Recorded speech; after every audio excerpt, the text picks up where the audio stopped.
Hello, I'm on a 2012 Jeep Grand Cherokee, and today I'm going to show you how to fill your gas tank.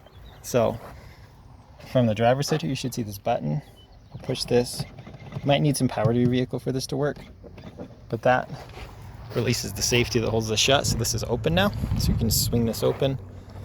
And then here's where it was hooked onto with this little release here.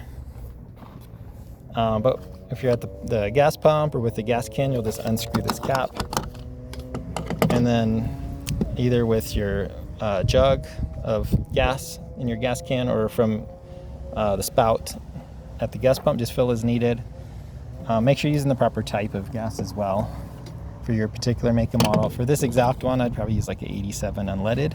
But again, double check what's best for yours. When you're done, just screw this back on until it clicks. The clicking means it's tight. And then also make sure there's no debris or anything stuck in the way.